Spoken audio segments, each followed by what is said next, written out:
So today I want to talk about overage best practices because a lot of times people get into this business and they really don't know everything that really goes into actually starting this business. So I'm starting this off by showing you my web page because what I found when I first started, and actually the interesting thing was is that I actually knocked on people's doors. So the first thing they asked me was, did I have a website? Did I have a business card? And luckily, I'm a real estate agent, so I was able to give them my real estate card, which gave me some credibility.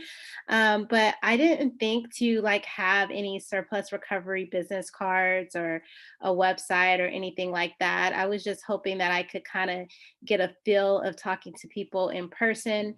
But of course, could you imagine just knocking on someone's door saying, you want to try to get them some money that's owed to them? More so, I thought it would have been easier if I would have, went in person as over the phone. But it's about the same. Matter of fact, it's easier over the phone because they can't really put a face with the name and you could kind of create whoever you want to be. But I wanted this video to be about overage best practices in regards to having a website, having an 800 number, and basically having a process in your back pocket in the event that someone is asking you about the process and you're kind of new to this business and you really don't know. I wanted to share my website with you to kind of like go over what I tell my claimants. So basically I tell them that we're a small group of attorneys who hire local professionals to help them find money that's owed to them. So technically, I don't have a group of attorneys. I have a few attorneys. I really don't like to use attorneys because they will take the majority of your profit. However, in some states, attorneys are required in order to process overage claims. However, I do not use those counties, neither do I use those states. So basically, when I'm talking to a person, I basically tell them that our organization is contacting them because we believe we found money that belongs to them. Now, one of the best practices, especially if you get a list before everyone else does, is you want to make sure that you're able to show them. I'm trying to use my little spotlight thing, but it's not letting me. Let's see. No, it's not letting me. Okay, great. Well, whatever. You basically want to let them know that there's funds that belong to them. Now, one of the biggest mistakes that you can make if you're the first person calling them is letting them know where the funds are going. Because if you let them know where the funds are going, guess what? Um, they don't need you.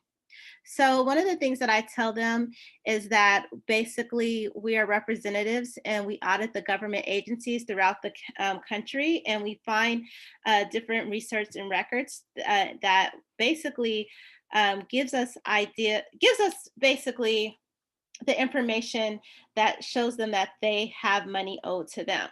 Now, most of the time, some of my students will send out letters. I personally just make the calls, but we basically say if you received a call or a letter, then we believe that there are funds owed to you. So this is kind of like a process of letting them know who we are. And what I like best about my website is really simple. I did this probably like in 20 minutes. And this is our process. This is my process, you guys. This is like what I call, overage practices is having a process. Because if you have a system and you have a process and you're consistent, you're going to win. So one of my process, of course, this is a little bit before COVID. I would try to, of course, go, like I said, knock on the door, go greet them. Now that COVID's happened, most people don't really like to, meet in person. Unfortunately, though, most of the overage claims, the counties do ask for original signatures. And so what I do is I send a notary out, and that's where you would set the appointment.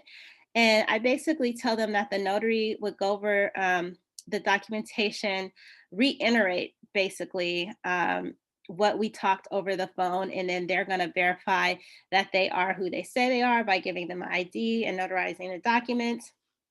And then I tell them after all the paperwork signed, we file a claim to various government agencies. You guys see that? Various government agencies. I do that because I don't want them to know where the money is, right? Because one of the best practices is you don't want to lead them to the water or the well for them to drink themselves. So I basically leave it very vague. Can I give you guys a disclaimer? I leave it vague if you know for a fact that you're probably the first person calling. Now, how you would verify that is if you start talking to them, they will let you know if you're like the third or fourth person, right? So it just really depends on when you get a list, how you got the list, the timing of the list to determine if you want to be evasive or you want to be completely direct. Now, the problem with people, like if you were to call me and I was the other person, if you told me I owed any money, I would basically try to figure out where's the money coming from. Because if you're going to charge me anything, I'm going to try to get it myself. I'm just completely honest. If I was the claimant, I would be trying to figure it out myself. So I if no one had called me, I would not tell them. Um, I would not know where to go. So what happens a lot of times is when you get a list, a lot of people will basically give up all the information, and then you're stuck with battling with, how much you're going to charge them. So I've ran into that a lot where people are like, well, they're just doing this like bidding. Well, how much you're going to charge me because such and such said that they'll do this. And so one of the things I learned is I basically allow them to tell me what they want, and then I go from there. The last thing is you want to once you fill out the paperwork, you tell them once they get a approval from the agency, you give them an estimated time for the check, and once the check arrives in your office, then you tell them you would submit the money. So I basically made it in a three-step process.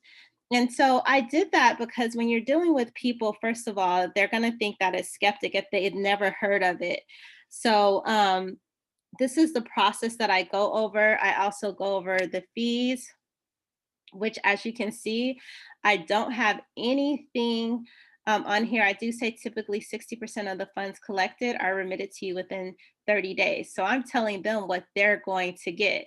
Now, I'm not telling them that 40% of that's going to be mine. However, I mean, you kind of like do the math. It just really depends. Um, but you can also let them know that you're flexible. A lot of times I've worked with people that unfortunately like 50 other million people have called them. And so basically it's a percentage war at that point. But during this process, I've learned to get lists way before everyone else does. So I'm the first person calling. So about time everybody else calls, they've already committed to me. But this is just a contingency fee that I kind of go over to give them a peace of mind, to let them know that we won't ask for any money upfront. So the reason why I put this 60%, I tell them that 40% of that may be fees that we incur, because you really never know. I've done several different counties. As if you are new to this business, one of the things there are, it's not a lot. I don't think I've spent over $500 on processing a claim. However, it just really depends on the county. One of the most important things to verify that the claimant actually owned the property, you do have to get a recorded deed. So that cost, and it varies from county to county. Then, you want to make sure that you get a good notary. Sometimes if the notary has to travel far, I pay them an extra fee. So it just really depends on the state and the county. So basically that's how I get over with all my fees, is I tell them that I don't charge them anything up front. They don't owe us anything. And so then I let them know that they can go to our page where there's testimonials of people that we've worked with in the past. So I'm showing you all this to say that it's really important to have um, your website up. You definitely want to have a 1-800 number.